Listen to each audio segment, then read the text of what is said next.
Hello friends આજે પણ આપણે એક રીલમાંથી નવરાત્રિ સ્પેશિયલ ક્રાફ્ટ બનાવવા જઈ રહ્યા છીએ. રીલનું જે દોરાન ખલાસ થઈ ગયા હોય, જે વધ્યું હોય એમાંથી એના માટે મેં ખાલી થઈ ગયેલી રીલ લીધી છે. એને હું આવા પતલા પતલા કટ કરીશ. કટર વડે પણ થઈ જશે અને નાઇફ વડે પણ થઈ જશે. એકદમ સરળ રીતે થઈ જાય છે. અને હા ફ્રેન્ડ્સ, જો તમને મારા વિડીયો સારા લાગતા હોય તો મારી ચેનલને સબસ્ક્રાઈબ કરજો અને વિડીયોને વધુને વધુ શેર કરજો અને કમેન્ટ પણ જરૂરથી કરજો. આવી રીતે મેં કટ કરી દીધા છે. ત્યાર પછી મેં 3 કલરની ઊન લીધી છે. ઊન તમે તમારી પસંદગીની લઈ શકો છો.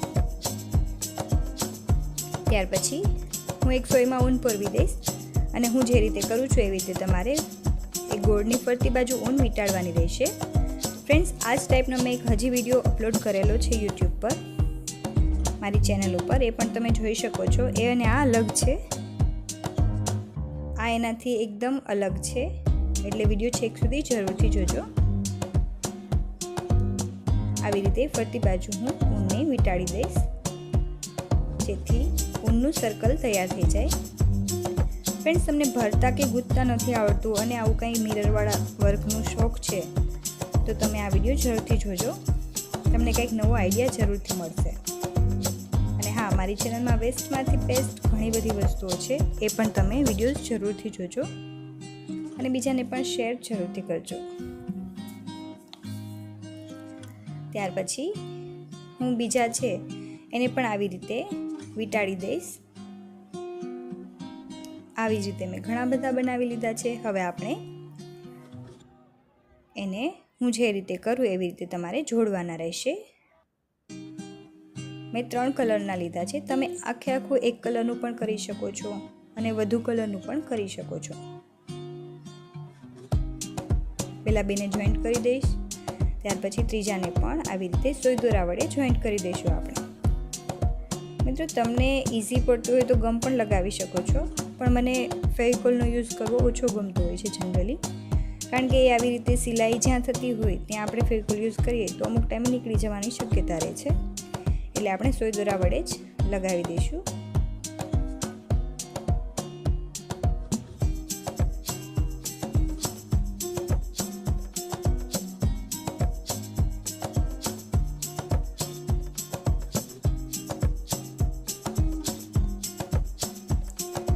મિત્રો, વિડીયો છેક સુધી જરૂરથી જોજો, જેથી તમને આઈડિયા આવે કે આપણે શું બનાવ્યું છે. અને એટલું સરસ બને છે ને કે તમે જોશો તો તમે જરૂરથી બનાવશો.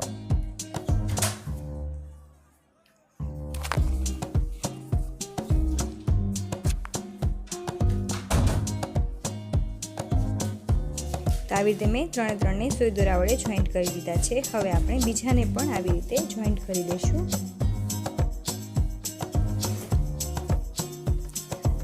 હવે મેં મિરર લીધા છે, એને આના ઉપર ચોંટાડી દઈશું ફેવિકોલ વડે.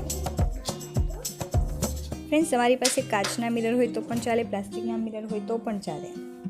મારી પાસે કાચના જ હતા એટલે ચિપકાવવા જ પડશે.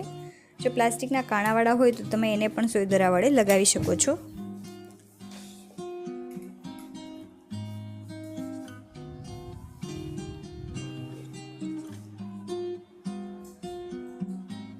આવી રીતે આપણે બધામાં મિરર ચોંટાડી દઈશું.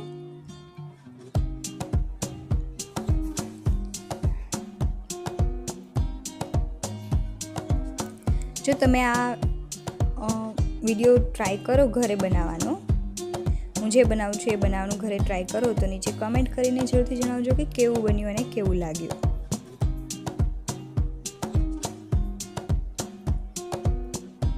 તો આપણે બની ગયા છે, મિરર લગાવી ગયા છે. હવે હું જે રીતે જોઈન્ટ કરું છું એવી રીતે તમારે પણ આવી રીતે જોઈન્ટ કરવાના રહેશે. એને પણ આપણે સોય દોરા વડે જ જોઈન્ટ કરી દઈશું. મિત્રો, આપણે છે નવરાત્રિ માટે નેકલેસ બનાવવા જઈ રહ્યા છીએ. આવી રીતે જે ચોકર હોય છે, ચોકર ટાઈપ નેકલેસ બનશે. એકદમ સરસ લાગે એવો નેકલેસ બને છે. તો વિડીયો છેક સુધી જરૂરથી જોજો અને ટ્રાય તો જરૂરથી કરજો, તમને ખૂબ ગમશે. આવી જ રીતે આપણે ઉપર જ્યાં આપણે જોઈન્ટ કર્યું છે ત્યાં પણ સોય દોરા વડે અટેચ કરી દઈશું. અહીંયા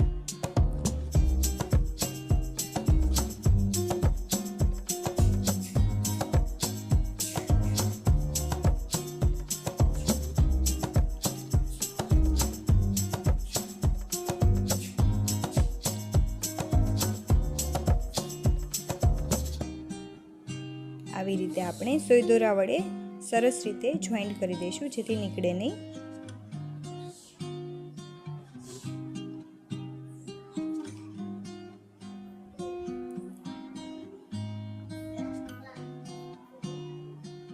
હવે હું બીજા બાકી છે એને પણ આવી રીતે સોય દોરા વડે જોઈન્ટ કરતી જઈશ.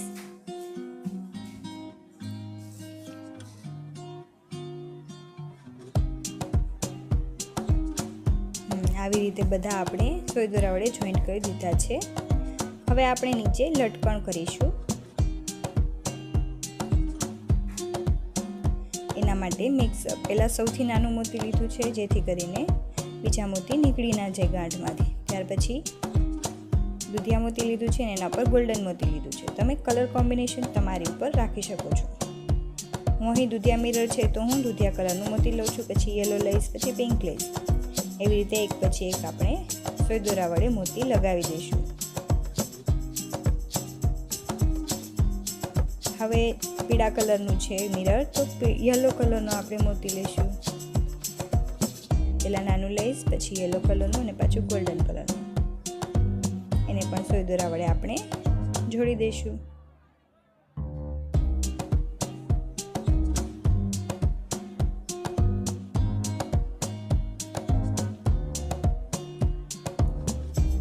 ત્યાર પછી આપણે બધામાં આવી રીતે મોતી લગાવી દઈશું. તો મોતી લાગી ગયા છે. હવે આપણે બંને સાઈડ દોરી લગાવીશું. ફ્રેન્ડ્સ, તમે અહીં ચેન પણ યુઝ કરી શકો છો. હું અહીં ઊનનો દોરો યુઝ કરું છું, જેને આવી રીતે આપણે સોય દોરા વડે બહાર કાઢી દઈશું અને પછી બંને સાઈડ છેડાને જોઈન્ટ કરીને ગાંઠ મારીને વચ્ચે આ રિંગ છે એને લગાવી દઈશું.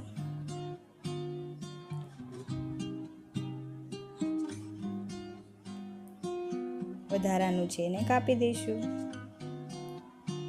તો એક બાજુ કરી દીધું છે. હવે આવી જ રીતે આપણે બીજી સાઈડ પણ દોરી લગાવી દઈશું. દોરી લગાવાઈ ગઈ છે આપણી, અને આપણું સેટ નેકલેસ ચોકર એકદમ રેડી છે. કેવો લાગ્યો એ કમેન્ટ કરીને જરૂરથી જણાવજો, અને મારી ચેનલને સબસ્ક્રાઈબ જરૂરથી કરજો. જય શ્રી કૃષ્ણ.